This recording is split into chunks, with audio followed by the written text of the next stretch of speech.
Here we are, Brandon, Hey, Mark. back again.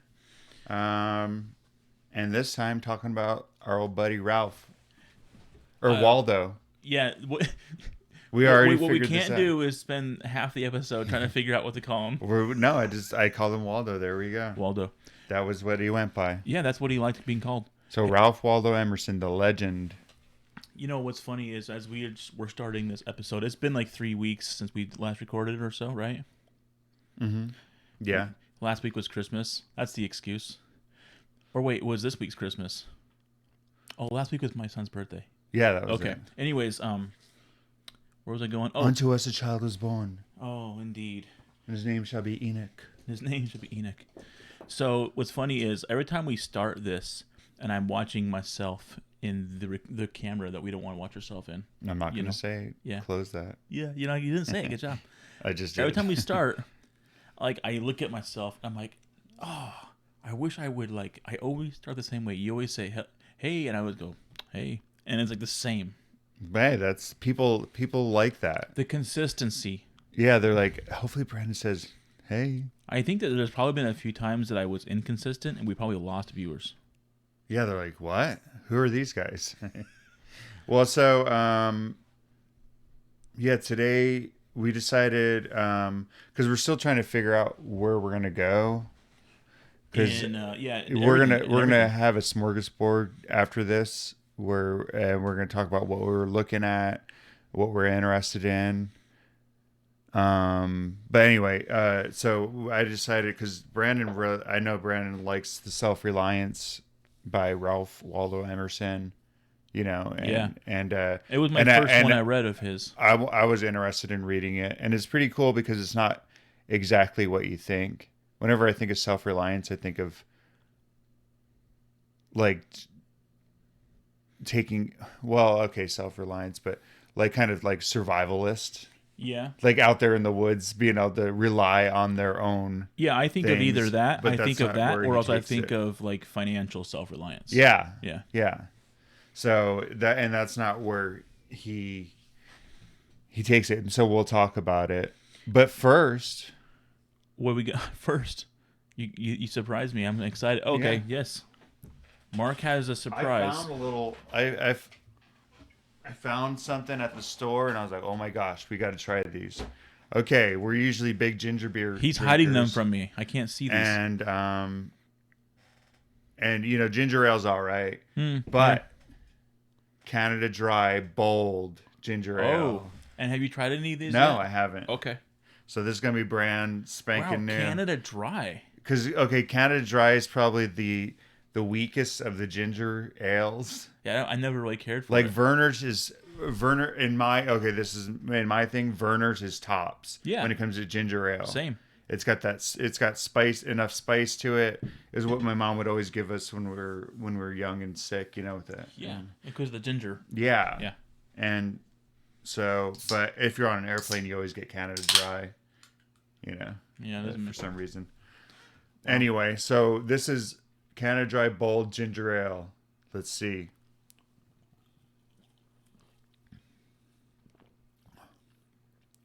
It's bolder than Canada Dry. It reminds me exactly of Canada Dry. Where's the boldness? Well, I think it's bolder. Not much bolder. I guess this is... It's bold, eh? Get it? Hoser? I guess it's as bold as a Canadian ginger ale can be. I wonder if this is actually made in Canada. Let's see. I mean, I guess it's called Canada Dry, but... Yeah, it's too hard to tell where they're made at. Anyway, well, but it's the Dr. Pepper and 7-Up company, so. Yeah, well, it's not bad. Guys, better luck next time. It tastes like it. I'll put a positive spin on it. It's not bad. Like, I'll probably finish this. No, I'll definitely finish it because, I opened it, so. And it's a small can. It came in these small cans. To be fair, we've had a few drinks that I haven't finished. Yeah. And there's been a few that you haven't finished either. Of late. What's interesting is I have someone who recently has a new viewer, right? I think he's watching the YouTube videos. He's a new viewer of the last month or two, and he was giving me some feedback, and I I always love getting feedback because I don't get a lot. And he was mentioning how he's like, oh, I love it how you guys are always opening up these drinks and trying them out. And he goes, I wish I was there with you drinking those drinks. I'm like, yeah. Hey, buddy, just be glad you're not here today. No, I thought that there would be a little more ginger ale. Well, look at how up front. Look how big, if you're a viewer, look how big bold is written on that. Yeah, it's like, okay, I get it. And now I need to try a regular Canada Dry because how weak is that? Is that going to be? So, sorry, Canada Dry, but you need to be a little bolder. Just put a little more ginger in there. Yeah, to be fair, I've never been a Canada Dry fan anyway, so I'm not like disappointed at all. I mean, it would have been nice to but hey, good find. Because there's Schweppes. Yeah. Canada Dry. But Vernors, dude. I have a hard time not drinking Vernors. If I'm going to drink one of the main brands. No, you want something with some kick, a little kick to it, and Vernors always comes through. And they're supposedly supposed to be one of they used to use stevia back in the day for their sweetener, and then they got banned. Because of the FDA was like, you can't use that. It's experimental sweetener, or something like that. They were really pushing the corn syrup. So yeah. Yep. Anyway, it's. So I think I lived a little while in Michigan. Oh yeah, and Vernors Michigan's own. Vernors is big in Michigan, right? And they have Rupert floats. Well, people out there would make, I've gotten it a few times now. Sometimes you would find it like at a diner or something or a cafe, but they would have a Werner floats. Really? But they had a name for them, and I'm trying to think of the name. Something cooler. Cooler? No, Cooler? I want to say Boston Cooler, but it wasn't Boston Cooler. So it's something else. And I think it was the name of a city cooler. But they would use it's like a Werner float with some vanilla ice cream and some Werners. And it was good. Yeah. Yeah. Interesting. In fact, I would say that it's better than like a root beer float. Really? Yeah. Huh. Mark's intrigued. Well, we might have to have those kind of floats on this show. Yeah, that'd be interesting. Maybe next episode. Yeah.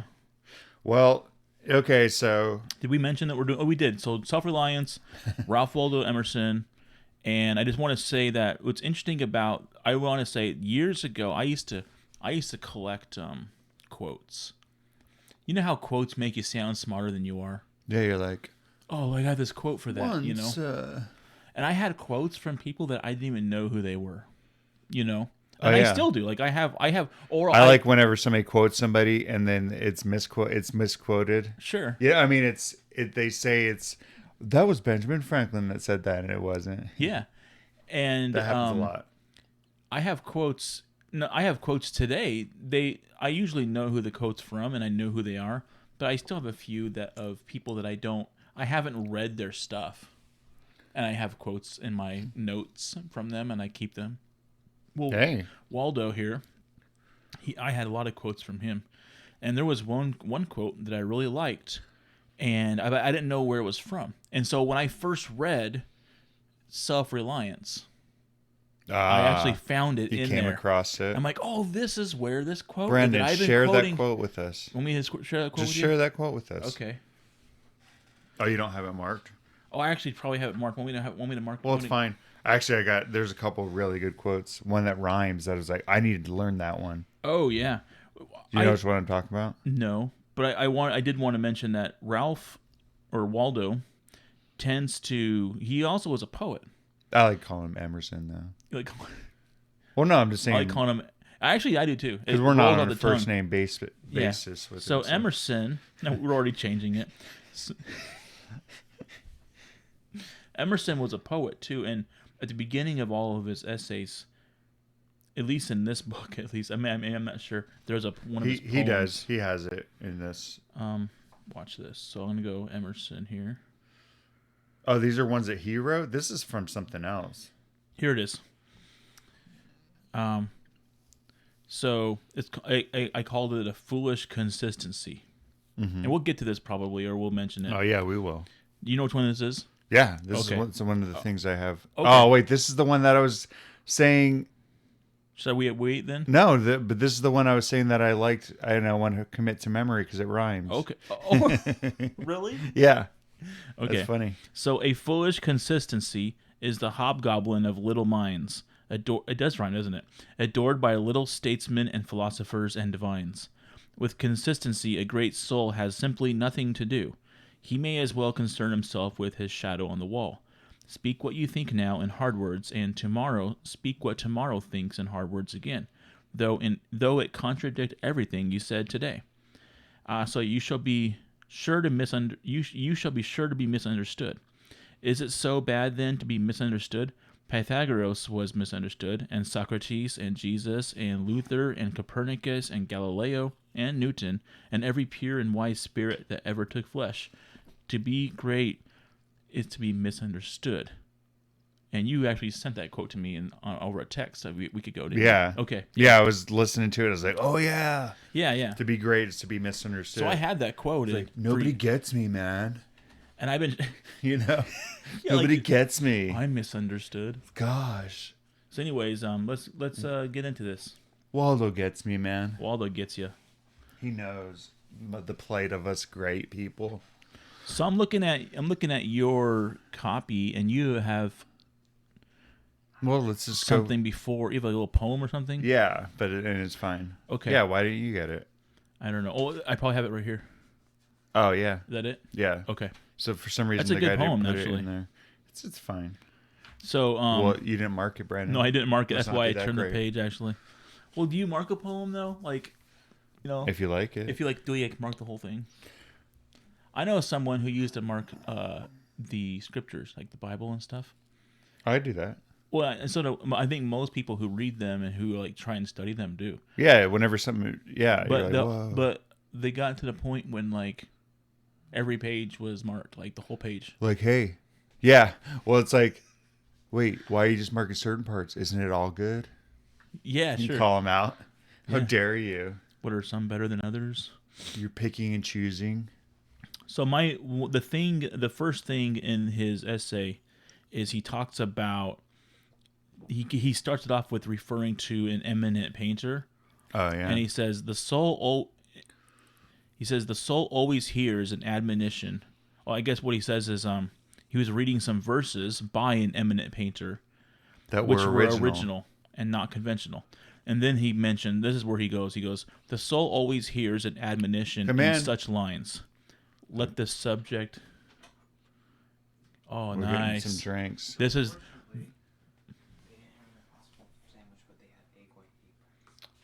That works. Yeah, sweet. Yeah. We're getting our delivery by our... Thanks, Damon. Thanks, man. Good. So this is what's the drink?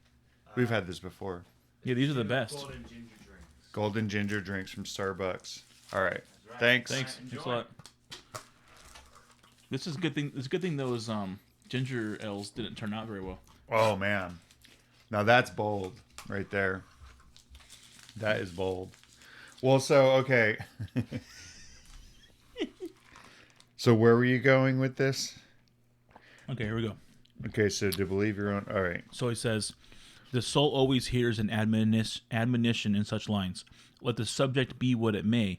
The sentiment they instill is of more value than any thought they may contain. So it's interesting that he doesn't even share what the thought was. No. He just says it was such a profound, interesting new thought that it didn't even matter what it was. It was more the impression that was made. And it's like the words don't, and that's what he's saying is the words don't really matter. Yeah. Like what matters is what happens in your mind and what happens in your understanding. The aha moment that happens for you can be from anything. Mm-hmm. And that I think that's how he's starting off this self-reliance is like, hey, you don't need to like go outside. Like you can pull this in from within yourself. Yeah. Okay, so the next line, he says, to believe your own thought, to believe that what is true for you in your private heart is true for all men. That is genius. That is So genius. I think this is the right at the very beginning, he has the whole crux of the whole self-reliance thing and I wrote to believe your own thought, to believe in yourself, and not just because we get kind of what's through our lives, we start doubting ourselves and our own thoughts. We're always looking, and we're taught that. Yeah, exactly. And that's what I was going to say. To be fair, a lot of us are taught to look for the guide, or look for look for the system that will teach you the best things. Yeah. Right. Never or to fit into some kind of system. Yeah, exactly. Even if it's not, it's just, well, you need to fit in. You need to, and that's what school teaches you, and church, and society in general. You need to fit in. There's no room for, but we'll get into that. The part I have marked now is the highest merit we ascribe to Moses, Plato, and Milton is that they set at naught books and traditions, and spoke not what men, but what they thought. I love that too. Spoke not what men, but what they thought. A man should learn to detect and watch that gleam of light which flashes across his mind from within, more than the luster of the firmament of bards and sages. He refers to that over and over in this essay of going back to what was written in the past. Yeah. Well, it's interesting because he's talking about Moses and Plato and Milton, that they actually went by their own thoughts. What does he say? He said it not books and traditions, but if they spoke what they thought, or believed was true, but then he goes on and he says that every man needs to learn to detect or watch for the gleam that goes through his mind, that little those glistening thoughts that come from within, more than even the things that, like, even these people say. Sure. So he says they follow their thoughts, but you need to be sure not to. They had great thoughts and everything, but don't get caught up in their thought. And that's what have your own mind. That's that's the thing that the rest of this essay, I continue to think to myself, he is basically, in a way, saying, don't. I'm reading his thoughts right now. He's basically demarketing himself in a way. Don't listen to what other people have to say. Well, he is, but he's not, because it's almost like it's contradiction to even read this, because you're like, dude, this guy's a genius. Exactly. Why didn't I ever think that? But actually, right up here, he goes on, actually right at the beginning,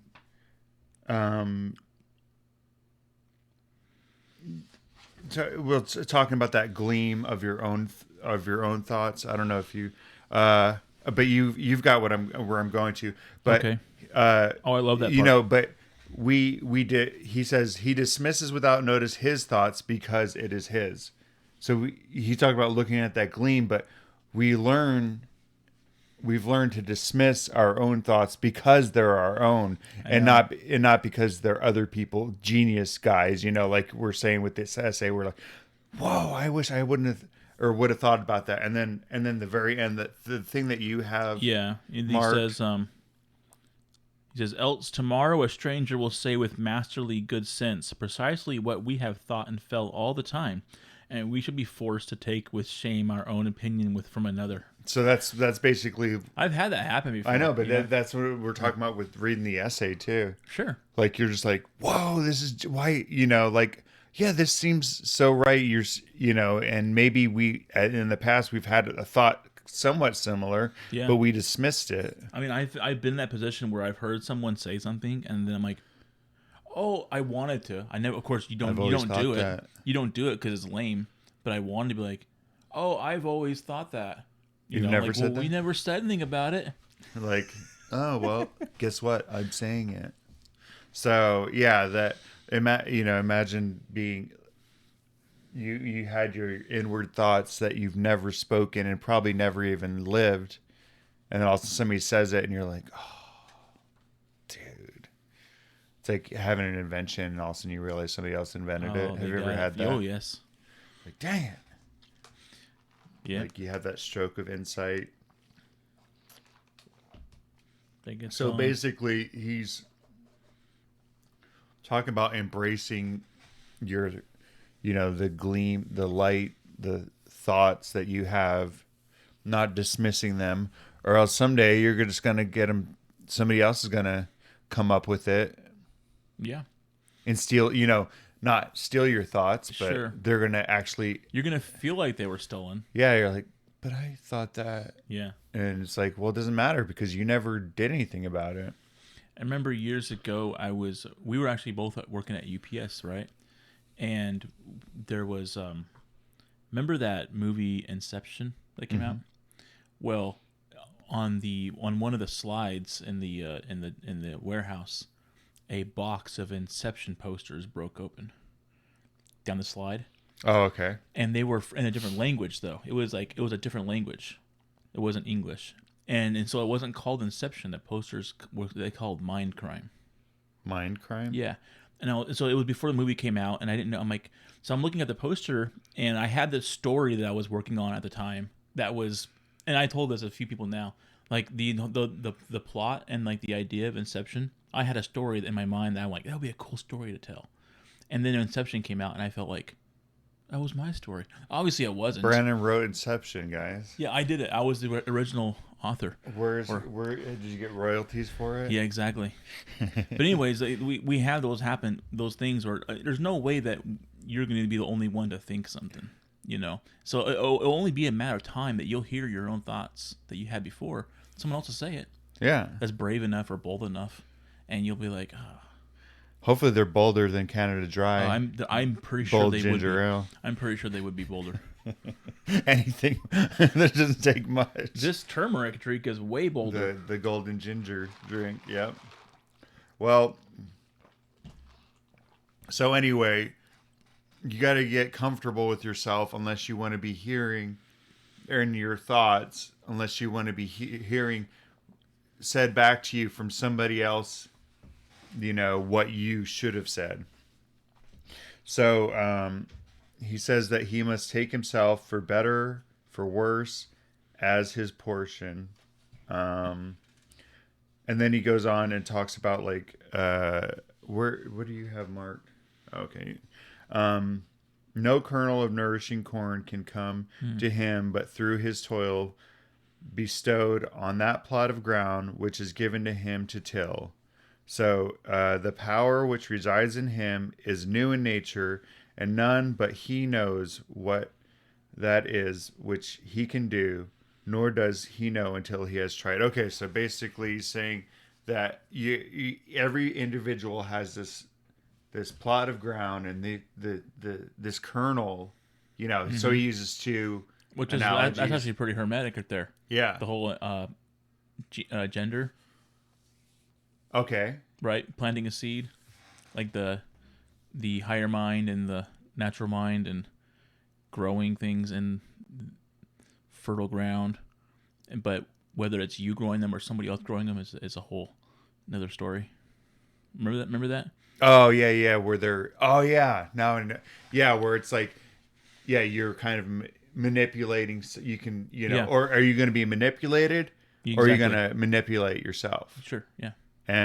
But he's saying that everybody has this kernel or in this plot of ground that can grow into something, great. And whenever I say great or become what it needs to be, what it should become, let's just say that without even saying great. Okay.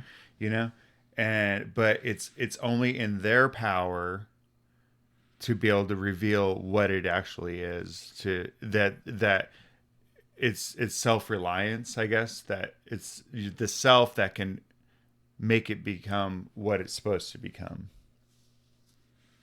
that can take care of it. That went over my head the first time I read it, I believe, the first few times, because I didn't mark that, but that's pretty good.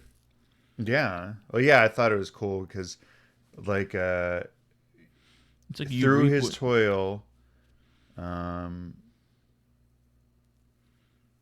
through his own toil, the power which resides in him is new in nature. It's this unique, totally unique thing. Every individual is totally unique. That it's new in nature, and none but he knows it, what he can do, but he doesn't even know it till he has tried it.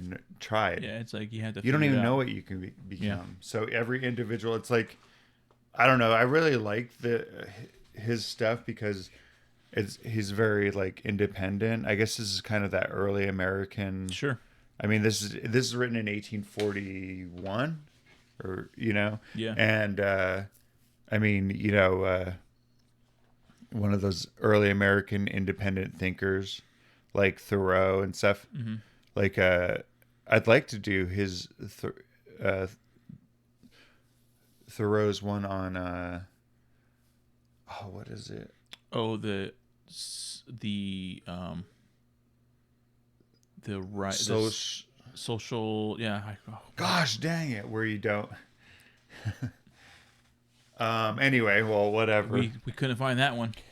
Yeah, the one where you're golly, you don't participate.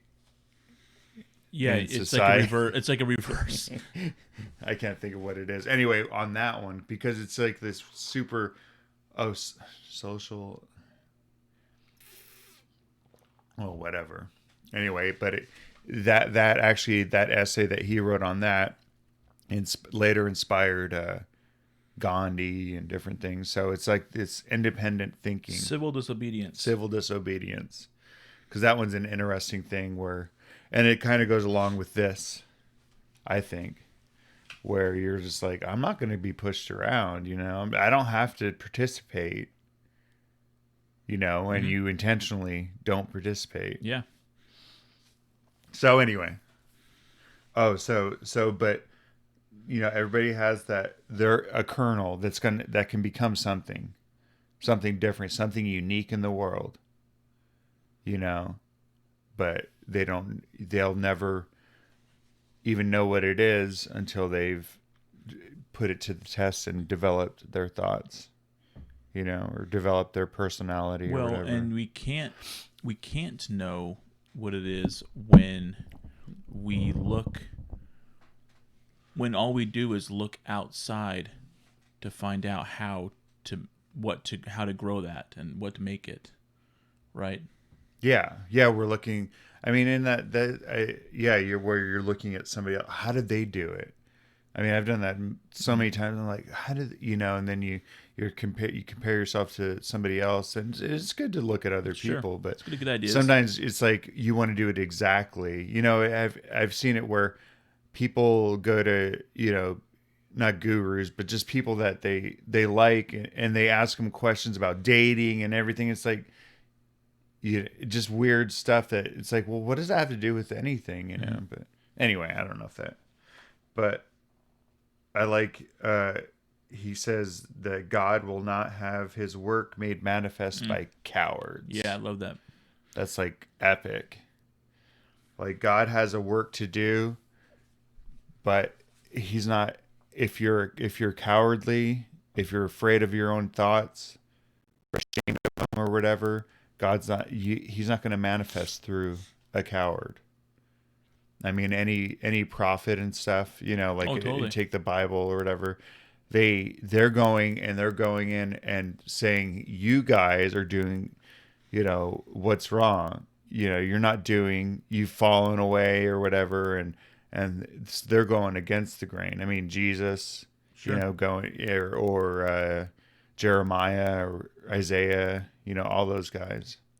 And sometimes people reform. Sometimes they end up killing the prophet, and then getting, Totally. It's just, but they're bold enough to say, hey, things need to change.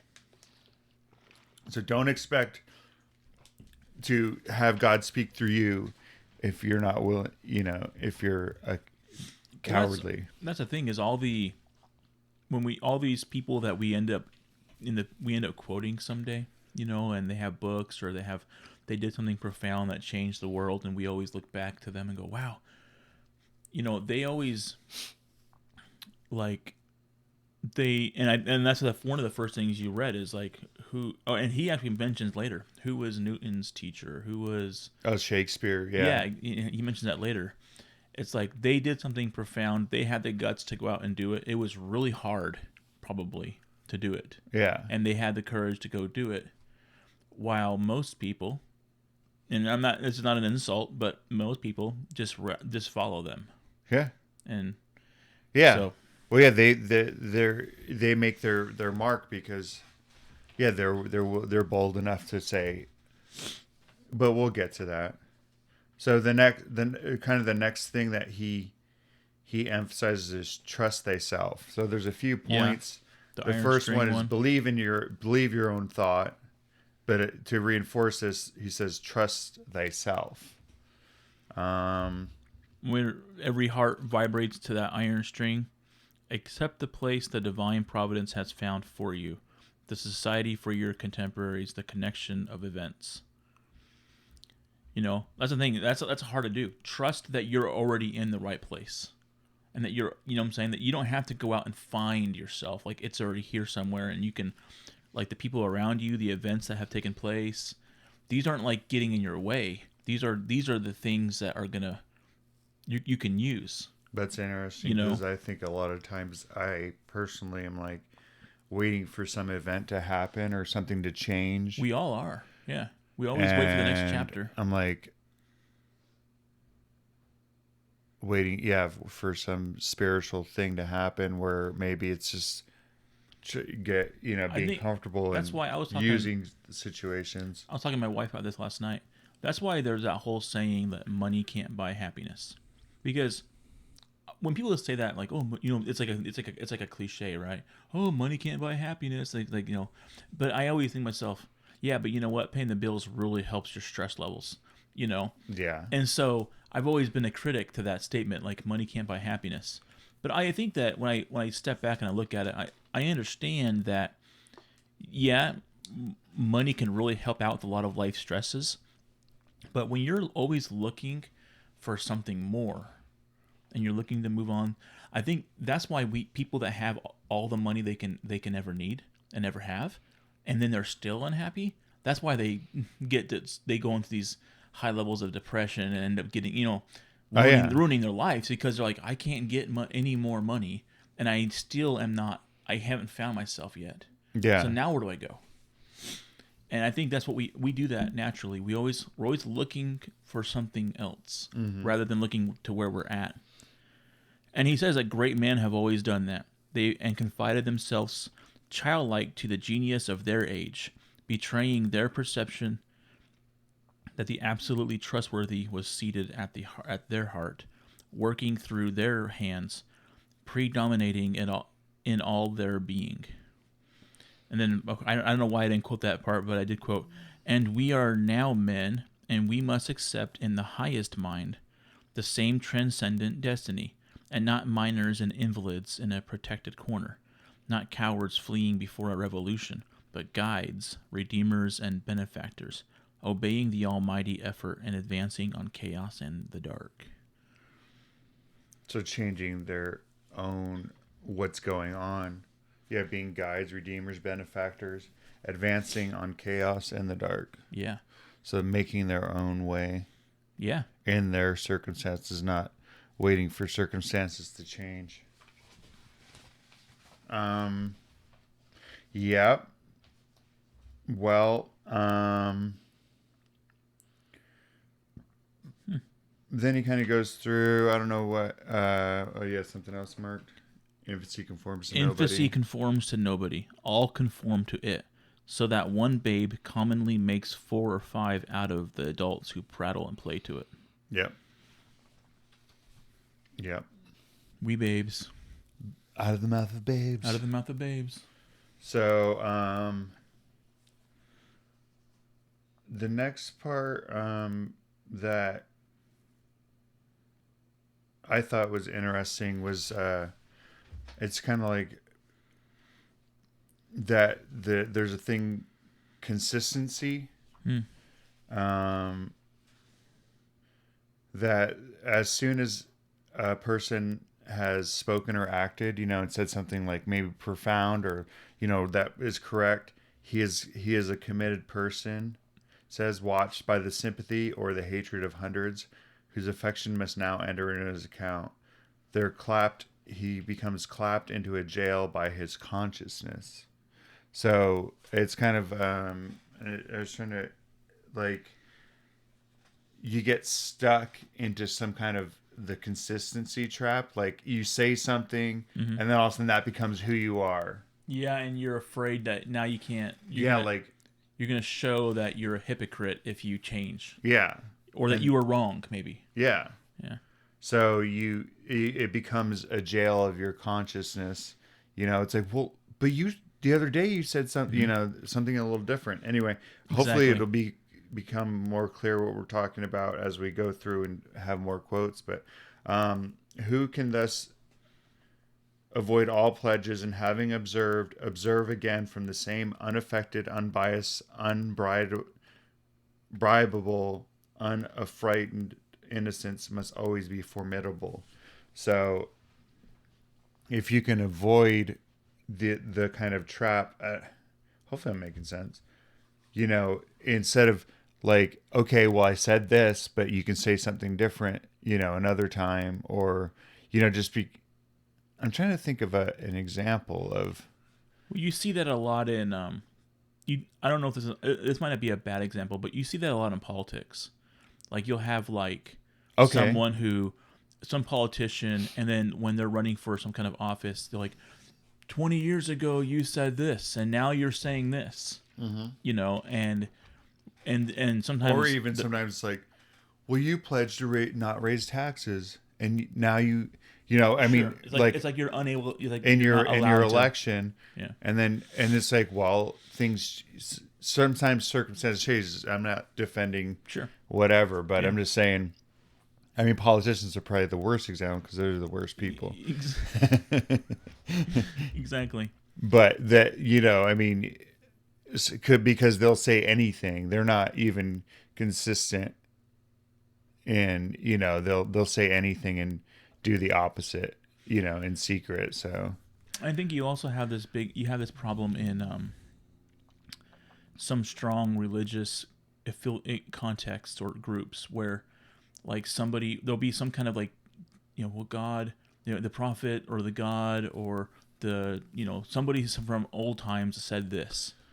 And and then, like, later on there'll be evidence that they did something different, but people will be like, because they can't admit that person might have been wrong, they kind of like weave some story to why that justification happened, or why. Yeah. Anyway, well, so okay, we'll move on because that's not sometimes one of the things about Emerson is that the way he speaks, sometimes you have to kind of look it over a couple times. Yeah.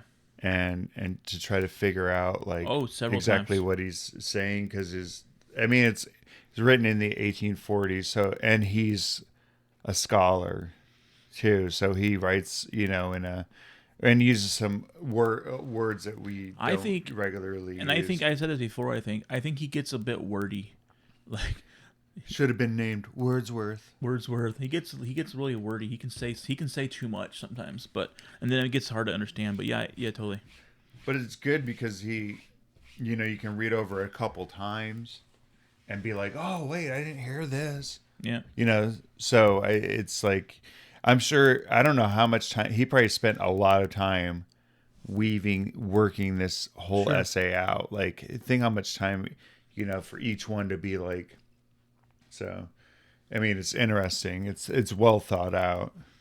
I've had these exact same thoughts. I thought the whole thing before. Now I'm having to read it. But okay, this is good. Okay, what you got? Let's see. Society. Oh yeah, it's right here. Yeah, well, society everywhere is a conspiracy against the manhood of every one of its members. Society, so okay, that society is conspiracy. Yeah, dude. To talk about the ultimate conspiracy theory, he just pointed it out. Society. Yeah. It's a society against every individual, and he used the word manhood, but Yes. I think society is a conspiracy against individuals, any individual.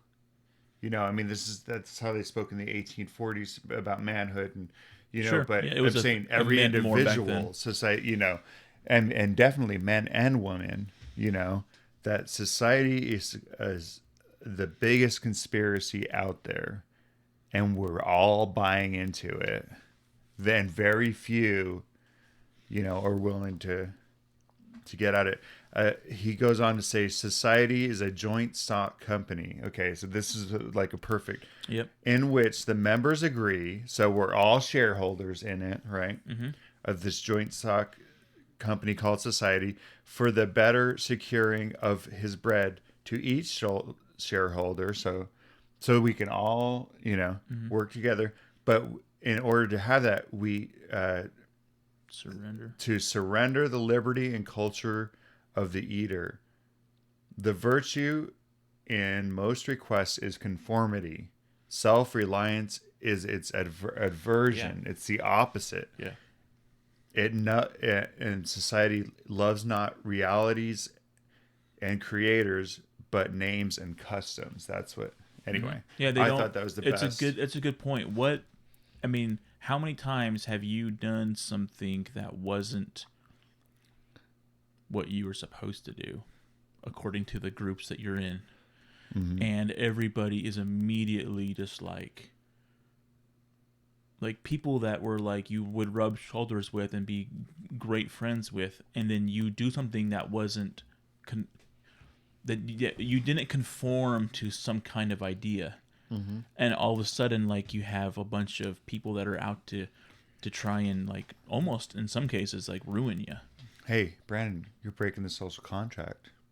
Yeah, that's a good word. There's that people. I mean, but people even talk about some social Anyway, if you ever read Lysander Spooner, who? Lysander Spooner, he was around the same time. He wrote the Constitution of No Authority. He was kind of a libertarian thinker. Anyway, where he talks kind of like the BS of the idea of a social contract, and of the Constitution, it's interesting. I'll get that reference from you. Yeah, Lysander Spooner. He's really interesting. You're just like, what? Yeah, what he's saying is totally true. Anyway, but that's what he's saying. He's like, dude, society wants total conformity. They put up these rules and laws and everything to and it makes things, and nobody's going to deny that it doesn't make things. You get your bread, sure. that people work together. But if, like you were saying, if you step out of line, yeah, it will. I mean, he doesn't say this, but it will crush you. Yeah, and it has places for people that might step out of line, maybe in the insane asylum, maybe in jail, maybe buried in the ground. Who knows? But it doesn't. So anyway, I just thought that was a really neat thing about the society being a joint stock company that we're all thrown into. I love it. I didn't love it enough to quote it, apparently. Yeah, Brandon, you loved it? To mark it, but I like that. But whoso would be a man must be a nonconformist. So, hopefully he'll talk more about how to be this manly nonconformist. That next line is fantastic. He who would gather immortal poems must not be hindered by the name of goodness, but must explore if it be goodness. Oh, yeah. Yeah, question even the very rules of goodness. That's like Eckhart or Meister Eckhart, right? His he would, if God ended up not doing something right, he would turn from God. He believes in goodness. So, yeah. Brandon, that's blasphemy. I know. That's heretical that I even considered saying that. This is a joint stock company. You need to sell your shares. So anyway, and he goes on to say, nothing is at last sacred but the integrity of your own mind. I love that. I did mark that one. The integrity of your own mind. Oh, I'm glad to see that you finally decided. Yeah, did I finally mark something? Absolve to yourself, and you shall have the suffrage of the world. Don't know why I marked that one. It makes sense. So, oh yeah. Okay, so in this joint contract thing, good and bad are but names very readily transferable to this or that in society. Mm-hmm. You know, one day something will be good. The next day, like it'll be bad. Like at one point, there's like in the early times of the U.S. And then last century, they had totally banned liquor. Yeah. You know, and then they reversed that. I mean, it's just the rules of society, as much as you think are changeable. You know, good and bad are transferable to this or that. He says the only right is what is after my constitution. The only wrong is what is against it.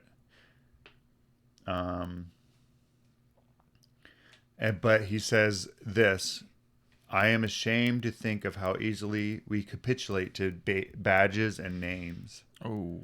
To large societies and dead institutions, every decent and well-spoken individual affects and sways me more than is right.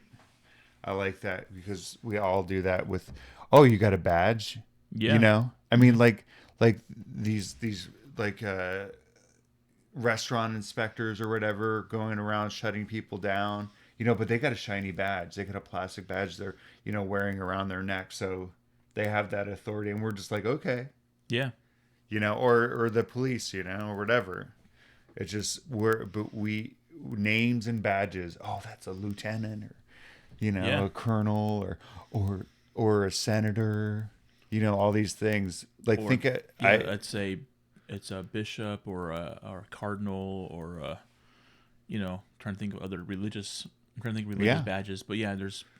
Yeah, well, I'm saying, but if you don't even know like who somebody is, and also somebody's like, dude, that's freaking, you know, somebody, and you're like, oh my gosh, I'll get a picture, you know. We all like run around and yeah. Like I remember this time at UPS, Matt Salmon came, and this is okay, yeah, he was a local politician, right? Yeah, and this is 6-7 years ago, you know, and he had just gotten reelected into something, and he came, and then there's all these people freaking out over him, and I'm like, you guys don't even know him. Matt Salmon, like I remember him from back in the, you know, anyway, from his first running or something? Yeah, back, and it's just like, but he's just nobody. Yeah, and like or he's just a politician, but because he was he had some badge, he had some title. Yeah, he was. People that know nothing about him. He might have been, you know, I think he might have been federal office somewhere, but I can't remember either. But it was just like, anyway, it was just like, well, but all the supervisors and stuff were all like dressed up and stuff, and the rest of us are just wearing our regular clothes, you know, but they're acting like, oh my gosh, you know, like they're meeting like a celebrity, and it's just like, so what's one of his principles that you agree with? Yeah, like what law has he pushed for or whatever, you know? They don't know. But yeah, it doesn't you matter. know, it's just he's got the name and the badge. And that's no knock against Matt Salmon or whatever. I mean, but it was just kind of, that's just the example that came to my mind. So sorry, Matt, if you're listening. I respect you. Mark respects you. I know that you're probably listening, Matt. So one of the things, just to go back a little bit, I needed to say this. I realized that this is so. When I first read this was something that was like, it really hit home to me. Is there's this, I put A B A. I was looking at this and like, why did I mark A B A on this, right? And like, oh, these are voices. These are like voices in a conversation, right? Okay. So here's the first one. Here's the first voice. So, what have I to do with sacredness of traditions if I live wholly from within? Right. Oh yeah, this is that conversation he had with his friend. That's right, and my friend suggested, and then the Because he was trying to preach. His friend was trying to kind of preach about the church. Yeah. And he said, but what these impulses may be from below, not from above. And that's something that has happened to me. And it's happened to people that I know. Is you do something that's not within the framework, or it's not you don't conform to the group. Yeah. And so you make a different decision. And especially if it has to do with like religion or philosophies or whatever. Yeah. And you do something different, and you will have people that will have the audacity to say, and I've had people tell me, "Are you sure that you're not following the devil?" It's like, are you sure you're not? And I've had that. I mean, it's actually hurt. Scary. It's actually hurt when people have said that to me. It's like, are you sure that you're not following Satan? And I'm like, what? Yeah. And then the reply is, they do not seem to me to be such. But if I am the devil's child, I will live then from the devil. It's like, what am I supposed? What I have to go with my own. We all have our own thoughts and insights and stuff, and so you want me to deny where I see myself going, but because I'm going it maybe a little different than you are, it's from the devil. Sure. Like, get out of here. Do you have anything on this? I noticed I marked one little line here, and I do. Well, I have a few things. Yeah. I like what he says. He would write on the lintels of the doorposts.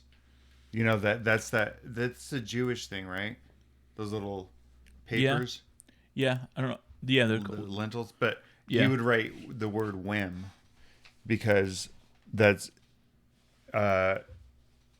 like if most people were to follow their minds, they would move from one thing to another and not just be stuck in this rut.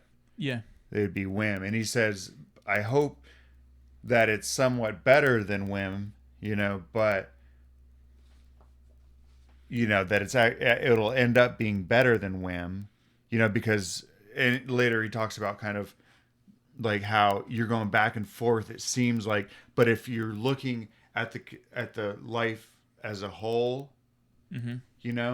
then you actually see that there's a consistent straight line through it. Sure, it's not so much of a whim if you're looking at the bigger picture. But I like that he's just like, you know what? Sometimes you just you do different things. You don't have to stick with one thing. Anyway, oh yeah. So this is where we're talking about the poor. Yeah. Are they my poor? ? Yeah, he says, I hate when people tell me of my obligation to put all poor men in good situations. And then he asks the question, are they my poor? And then when I first read that, I'm like, oh, wow. Jeez. But he's talking about these popular charities. Yeah. All the different welfares and stuff. But your miscellaneous popular charities, the education at College of Fools, the building of meeting houses to the vain end to which many now stand, alms to sots, and the 1,000-fold relief societies. There's no end to these people, and they're always asking for. And he's like, "What do I have to do with this? Exactly. I don't want to give." He says, "The thing I tell thee, thou foolish philanthropist, that I grudge the dollar, the dime, the cent I give to such men as do not belong to me, and to whom I do not belong." What do I have to do with these people? They're strangers, and they're idiots. Like, I love the education at College of Fools. Yeah, I mean, that's big and pretty harsh there. Yeah, it's like, what? Why do I need to make sure these idiots get education? The thing is that sounds really bad, and it took me a while when I was reading it. That's why I marked that whole section up. I'm like, wow, what's going on here? He seems really like, like I only take, like kind of like I don't know, shallow in a way. And I was wrong, because the more I read into it, the more I realized that what he was saying basically is like he has poor. Like, he has people amongst him. He has people in his circles that he does need to take, that he does feel like he should help take care of. Yeah. And I think we all have like a boundary of reach. Well, yeah. And these are people that are going outside. These are the big philanthropy companies, that have billions of dollars, but they're still asking you for the money. Exactly. And we see that now, like, and then all of a sudden you find out, and this doesn't always happen, but 90% of the money goes to paying the administrators. Yep. Some kind of like this small thing actually goes to the thing there. Anyway, there's this whole thing about some cancer charity that they didn't pay a single cent to any kind of curing cancer. They all went to administration. Yeah. It just pisses me off. When you don't, I'm not gonna be angling this to anything. So don't. But when you give charity to something and you don't know where it goes, you get what you reap what you sow, right? Like, you don't get it. It's like, okay, who knows? You're basically giving it to somebody, and you don't know who it is. Yeah. And Waldo here, Emerson, was like, but I have people. I have a lady. He didn't say this, but I have a lady. I have a widow down the street from me that I know could use this. I'm just gonna give it to her and help her. Yeah. Why wouldn't? Yeah. Why not do it closer to your own? I know these people, and that's the thing. These people you're talking about are strangers. And then he goes on and talks about. Is this where he talks about the guy?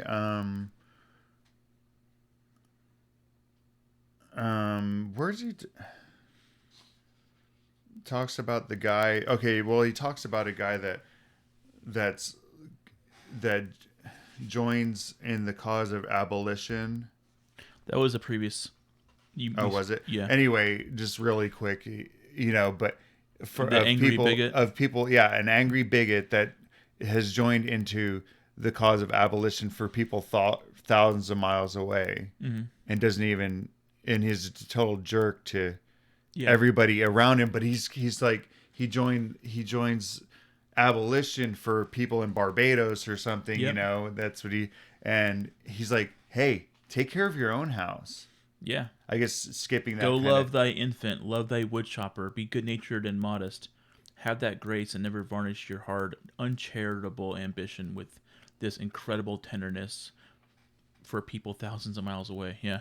Yes. I mean, and this because Emerson was a big abolitionist, and a true abolitionist can criticize someone for being an abolitionist the wrong way. Yeah. It's not like, he definitely was, and so it's not like he wasn't criticizing abolition. Well, it's interesting because the early up where he was and stuff, and this is where the kind of states' rights, but this that they had no slavery up in the northern states. They had abolished it. Yeah. And they were pushing for abolition in this, throughout the whole thing, and that was the big battle. And then there's the Fugitive Slave Act, and where basically if escaped slaves went up north, they were obligated under the federal government to give them back, to go hunt them down, turn them in, and return them back. And what people did is, when a slave would come to their own community, they wouldn't help out. So it's one thing to say, I want abolition, but then all of a sudden, whenever somebody comes to your community, it's in the law, so I got to turn you back over to. Do you understand what I'm saying? Yeah, you're a hypocrite, kind of. Yeah, you're being a total hypocrite. It's like, no, the real abolitionists were like, no, we're not even gonna these laws. We're not gonna enforce them. Anyway, I don't know why I went off on that, but it was a good history lesson. This is about abolition, so. Okay, so anyway, but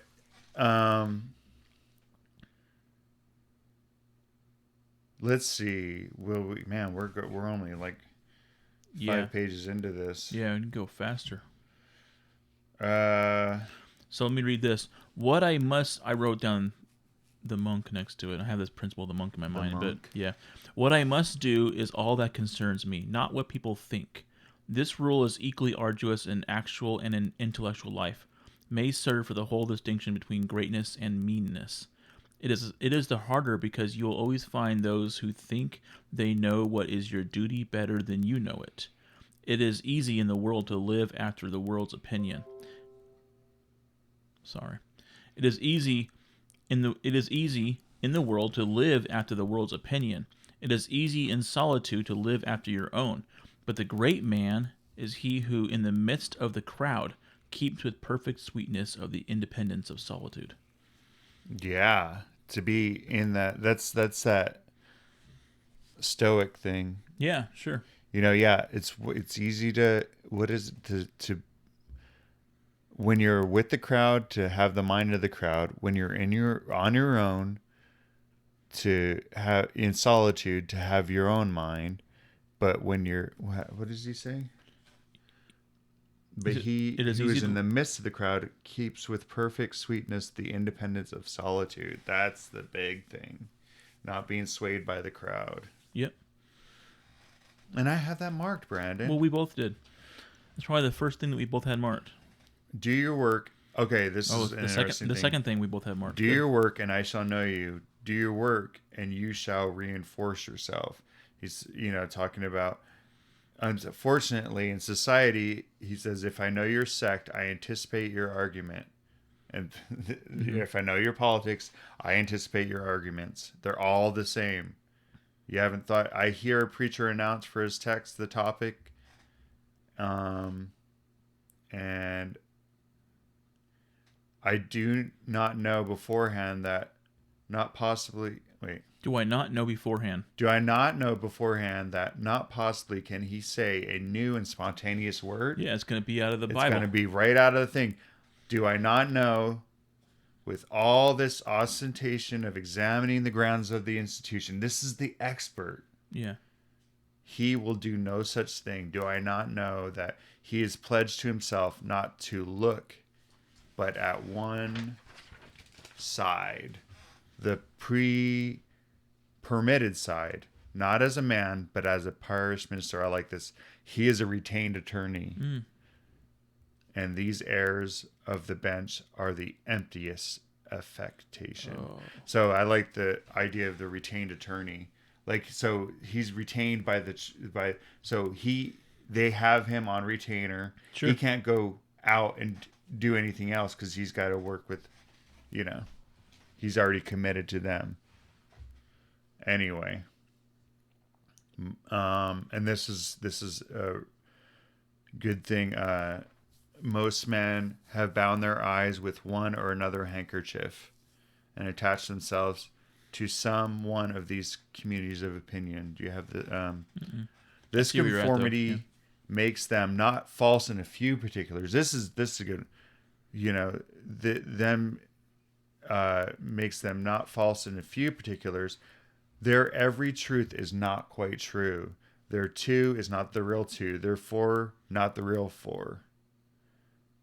So they are equipped. Nature has equipped them now in the prison uniform of the party to which they adhere. I like that. Yeah. Because if you're committed to this one thing, you're lying. Like, your two isn't quite the same. You have to bend. Yeah. Be bending to have this consistency in your party thought and everything. You know what I'm saying? Yeah, totally. Or you know what he's saying? I know what he's saying. I believe I know what he's saying. So, and he talks about just this foolish face of praise, the forced smile which we put on in their company. We've all been there, like that. Whenever that Matt Simon guy was there, seriously, I remember seeing one of the supervisors, and they looked so happy, like they were like serious, like this smug look, like Matt Simon, like I'm rising up in the world. Yeah, and it was and I get it. We've all been there. But it's just so interesting because how many people, and myself included, have, because of different things I believe, people can surmise a lot of things. Yeah. But sure. But if you're just gonna follow the party line, everything that is true has to be tweaked just a little. Yeah, in order to fit. Your 2 is not the real 2. Your 4 is not the real 4. That's good. Yep. Let's move on to his consistency real quick if you want. The other terror. The other terror that scares us from self-trust is our consistency. Mm-hmm. A reverence for our past act or word because the eyes of others have no other data for computing our orbit than our past acts, and we are loath to disappoint them. Yeah. So I like just this question he asks, suppose you should contradict yourself. What then? Who cares? Hey, you can change your mind. It's all right. Yeah. You don't. And this is that quote that I like that Ryan. A foolish consistency is the hobgoblin of little minds, adored by little statesmen and philosophers and divines. It does rhyme. So, like, if somebody hasn't changed their mind, it seems like a neat thing, like sure. They never freaking changed their mind. But it's not necessarily what are they sacrificing by not changing their mind. Have they been thinking about things? Have they deepened their understanding? So that's maybe a different way to. And then the end one, to be great is to be misunderstood. Classic. No man. I like this. He says, but you're going to be worried about, like, gosh, well, I'm saying one thing and then I'll change it. But people aren't going to understand me. Right. Mm-hmm. And it's like, well, he says character. He talks about character. Character is like an acrostic or an Alexandrian stanza. Mm-hmm. Read it forward, backwards, or across. It still spells the same thing. Okay. So a character is like an acrostic. Okay. So you're thinking, well, character is character, and you're going to be where you're going to be consistent is your character. Correct. Not exactly. And what you do, it's like, well, you know what? I know I know Brandon, and he always stands up for what he believes. Kind of thing, or he'll he's brave or whatever, but you're consistent in that. Even though your words might not always... Correct. It's a good point. And that's what's actually consistent. You're picking it, yeah. So if I was the type of person that, like, never was afraid to change because it would be inconsistent, then that would actually be my character. Yeah. Like, he won't... he won't listen to what you have to say, or whatever. But it could be like, how about this? Brandon's always willing to listen to what you have to say. Like, Brandon will always listen and not, kind of, like, that's character, not, so it's better to have good character than consistency. So, it says there will be an agreement in whatever variety of actions, so they be each honest and natural in their hour. Anyway, I don't know if... Luckily for us, I went through several pages of not marking anything. I probably didn't have a pencil with me. Here's another thing with character. The force of character is cumulative. Oh, yes. Character is not just one action. It's not standing up for this bill or standing up for this sect or this, what it says here. It's cumulative. It's not just a one-time thing. So, got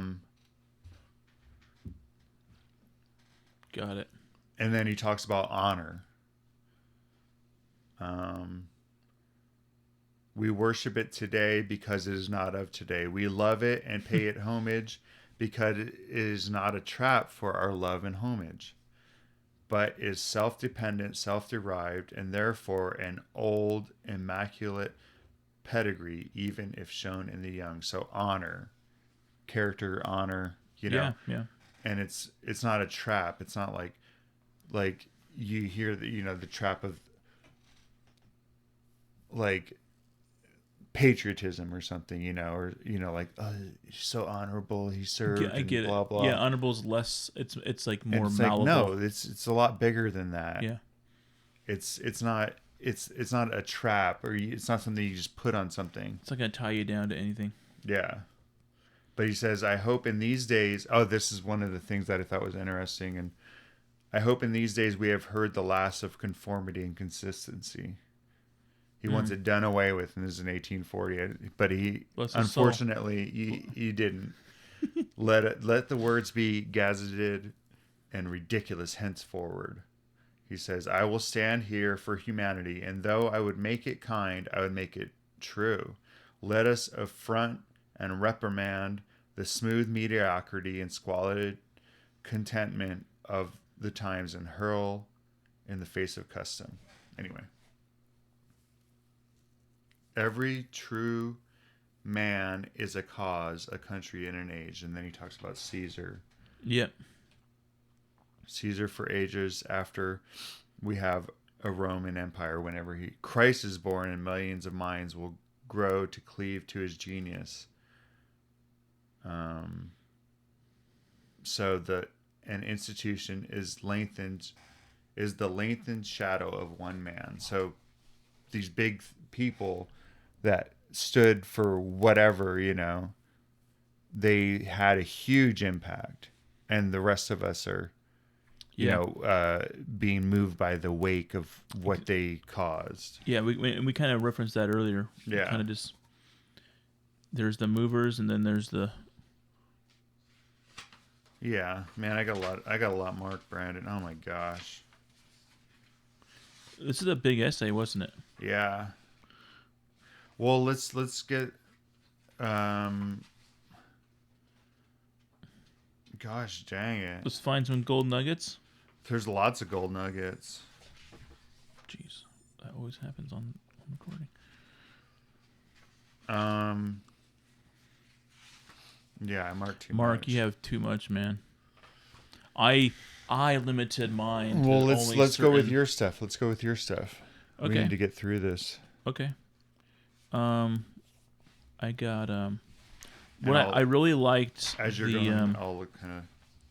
There's a part up here. This is more. This is back to him being like focusing on like who you are rather than what people want you to be. Ooh, I like this. And he talks about how he says, "Be it known unto you that henceforward I obey no law less than the eternal law. I will have no covenants but proximities. I shall endeavor to nourish my parents, to support my family, to be a chaste husband of one wife.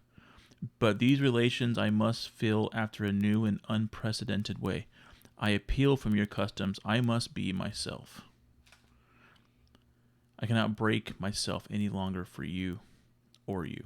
Oh yeah, I like that where he kind of goes into this thing. He's like, I'm going to start saying, hey, this is me, and because we spend a lot of our time worrying about what other people think that we should be doing. He mentioned that earlier. Especially family. Exactly, and we do things that are prescribed from us from our inner circles.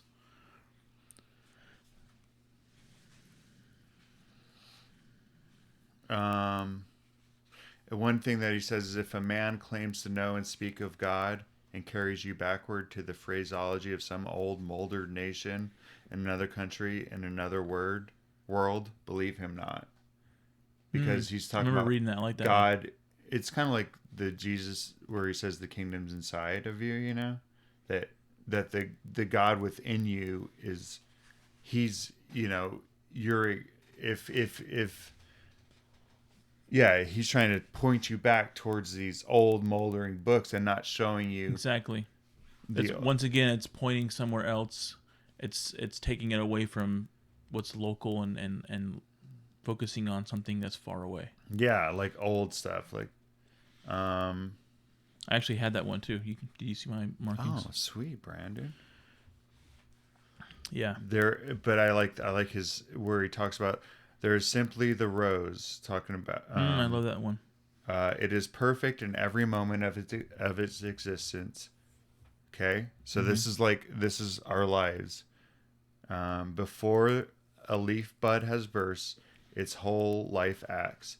In the full blown flower, there is no more. In the leafless root, there is no less. Its nature is satisfied, and it satisfies nature in all moments alike. But man postpones and remembers. He does not live in the present, but with reverted eye laments the past, or heedless of the riches that surround him, stands on tiptoe to foresee the future. He cannot be happy and strong until he too lives with nature in the present above time. This is that kind of thing. Like you have there's the oak tree in the seed. Every part of it. And he mentions that is acorn, an oak, right? Yeah, is perfection, or it's becoming. Yeah. So that was very this part was very I don't know. He kind of it reminds me of a few other philosophies that there's a few philosophies that really focus on like this. So I'm saying, but we're as humans trying to look forward or backward. Oh, I'm going to become this, or I wish I would have done that, back when, but in every stage, if you're living in the now, and, the rose in each stage is still a rose, And he even goes as far as saying it, and it's perfect there. Perfect. It's perfect. So in every you need moment. To think of that when you're, because we get distracted on becoming or caught up on past mistakes when we should be in the present and enjoy where we are because we're perfect where we are. And he says, I like where he says, yet see what strong intellects dare not yet hear God himself unless he speak the phraseology of I know not what, David or Jeremiah or Paul. People are like, I don't want to hear God unless it's from David's or Jeremiah's or Paul's words. Yeah. We shall not always set so great a price on a few texts. That's his hope. Is that, I don't want to hear it unless it's from the Bible. Or, and it's like, but Jesus himself said that the kingdom's inside. What did he mean by that? Maybe it's something to do with your own intuition. That man's given intuition that he can find that kingdom if he's listening. So I got some things about self-trust, just real quick kind of breakdown. And the enemies of self-trust are conformity and consistency. Yes. Yep. And the friends, I guess, are spontaneity and instinct or intuition. Yeah, okay. So these are the two kind of... What was the whim? Whim. Whim is the word he used earlier. Yeah. Yeah. But he kind of goes into... So they're the exact opposites. So, and the conformity and consistency is what society wants you to do. And to be an individual, you need to be spontaneous and use your intuition. Because he goes on to talk about how God communicates through your intuition, those little insights, those thoughts and stuff. And most of us just kind of ignore it. Yeah. What a crime. Yeah. Yeah, a lot of Waldo's writings are like kind of I don't know. They don't. He steers away. He kind of stays away from like being a little too religious, or what I'm saying, in his writings. But sometimes when there's a few things that he talks about, like, oh yeah, he has a lot of religious ideas. Yeah, because sometimes you think, gosh, this guy was like anti-church. Exactly. Yeah, but then he talks about God. I guess it's kind of that old. What was it that the deists? Yeah. Kind of rational God thinking. Yep. Where everything, so he might have been along that school. But if you are like, I'm trying to think, if you do that spontaneous and follow your own instincts and stuff, you will be an individual. You will be nurture that yourself. You'll be self-reliant. Yeah. And that's why it's interesting, like the whole idea of self-reliance being relying actually on yourself, like what you are, and not denying your or not developing your own personality and thoughts, and denying. There's a lot of like there's like a term today called influencer. Oh yeah. And social media. Influencers. I think that there's a lot of traps to fall in today. And a lot of dependency upon everything but yourself today, and a lot of people can fall. A lot of people can do well reading this essay. Yeah. It's really applicable to today. Yep. Well, yeah, for sure. I thought there were so many quotes in here and that we didn't even get to.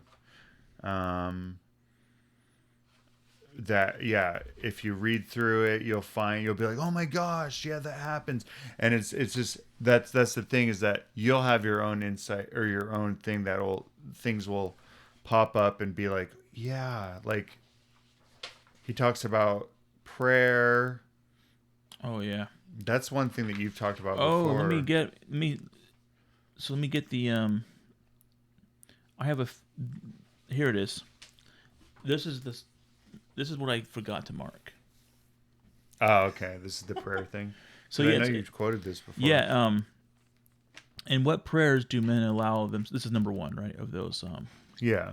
And what prayers do men allow themselves? Let's go through these 4 things real quick. Okay. Let's just end it with the 4 things. Okay, that's a good idea. And what prayers do men allow themselves? That which they call a holy office is not so much as brave and manly. Prayer looks abroad and asks for some foreign addition to come through, some foreign virtue, right? And that's what's interesting.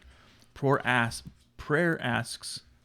some foreign addition, so something far away, that's not here, to come through, some foreign virtue, and loses itself in endless mazes of natural and supernatural and mediatorial and miraculous.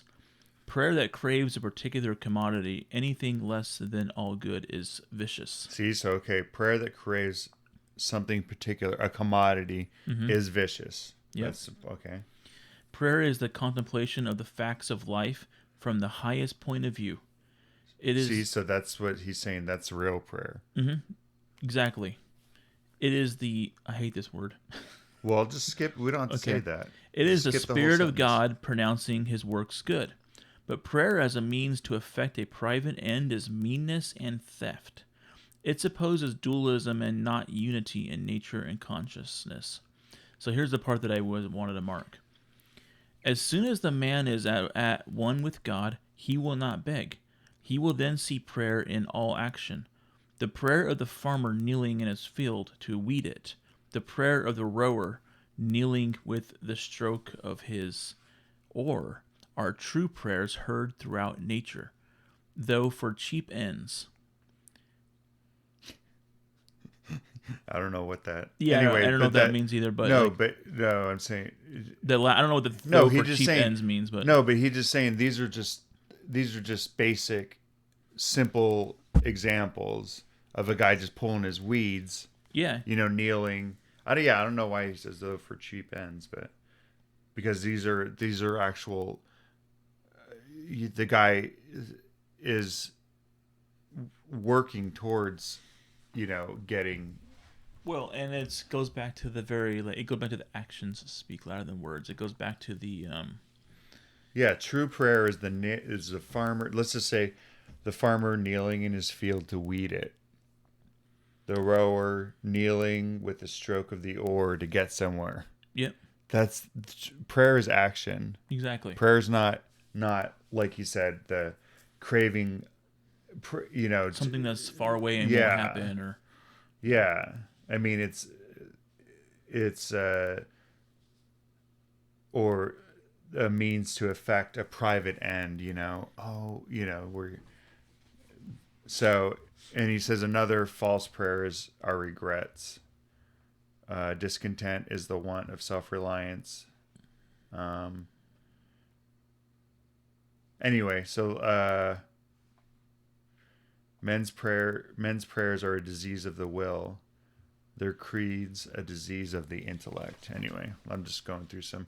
So number okay, so that's one is yep. prayers is an action thing. If you're trying to get it to get a particular thing and whatever, and you're not doing anything about it, and that's Sure, exactly. that's a lazy prayer, and that's what does he say? He says that's vicious. Or that's meanness and theft. Me and my wife have been using this term over the last year or two. We sometimes in reference we'll reference this and we'll just refer to it as the farmer's prayer. Yeah. The prayer of actually going out into your field and kneeling and pulling the weeds. Mm-hmm. Then the second thing he talks about is a one of self-culture and kind of the you're not enough traveling. Yeah. Like he's like people are going to Europe and these places and they're to see these great things but and expect to be changed by going, but they still bring themselves. Mm-hmm. And they find themselves in a miserable, in just as miserable condition, but amongst ruins. Exactly. He carries ruins to ruins. So he's carrying his I love that line. Same uncultured self to, ruined culture. A place of the past and dead place. So anyway, that's traveling is a fool's paradise. Our first journeys discover to us the indifference of places. At home, I dream that at Naples, at Rome, I can be intoxicated with the beauty and lose my sadness. I pack my trunk, embrace my friends, go on the sea. Last wake up in Naples, and there beside me is the stern fact, the sad self, unrelenting, identical, that I fled from. Yeah, you're still there. Your problems are so still there. Your problem isn't, and my giant goes with me wherever I go. I love that. My giant goes with me wherever I go. So and that's the whole thing. I think he's putting traveling as us trying to run and find happiness or culture outside of ourselves. And not to say that going and sure, but it's just kind of like, well, you're uncultured and you could. So, and then the third thing I'll just put, he says, insist on yourself, never imitate. Your own gift you can present every moment with the cumulative force of a whole life's cultivation. But of the adopted talent of another, you have only the extemporaneous half-possession. Man is unique. Every great man is unique. This is where you talked about who was Shakespeare's teacher. Who cares who Shakespeare's teacher was? It's not the teacher that made Shakespeare Shakespeare. It's Shakespeare that made Shakespeare. I mean, it was, Exactly. Who was Francis Bacon or Newton? It's they made their own thing. He says we need not why the Doric and the Gothic model, beauty, convenience, grandeur of thought, quaint expression, are as near to us as to any, and if the American artist will study with hope and love the precise thing to be done by him, considering the climate, the soil, the length of the day, the wants of the people, the habit and the form of the government, he will create a house in which all these will find themselves fitted, and taste and sentiment will be satisfied also. So you can make it this whole new thing, because guess what? We're not, you go to Washington, D.C., and it's all the models of a different different cultures and stuff. Yeah, and it's like, where's the originality? This it's the American experiment, or whatever kind of thing. The very beginning of that part 3 there, or the third thing, I forgot another thing that I didn't mark, and you might not have either. Our minds travel when our bodies are forced to stay at home. There you go. Our minds travel. In the defense of not having to travel out, when you travel to somewhere to go visit and to see a different culture, your mind isn't necessarily traveling because you're doing it and you're seeing something else presented to you.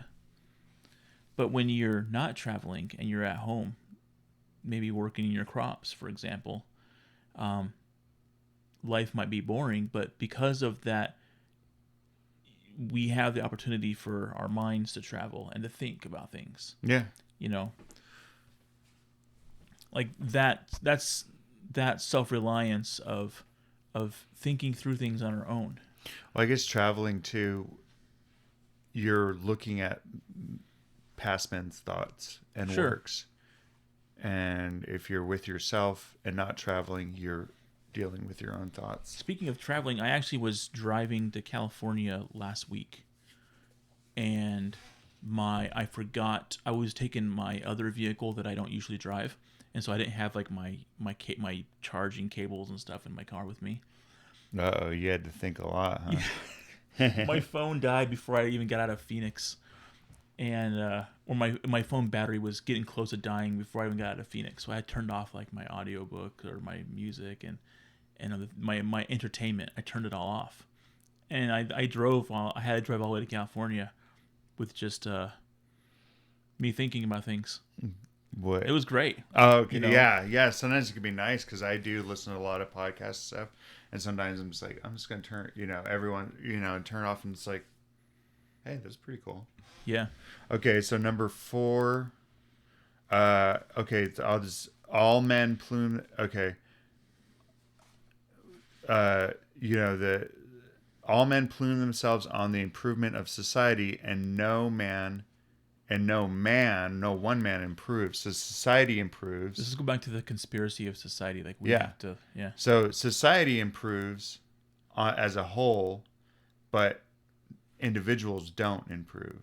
And I can see this today. I know I'm a victim of this. No, Mark, no. I'm a victim, man. How could I have known? But just with the improvement of technology, and so we're now closer than ever.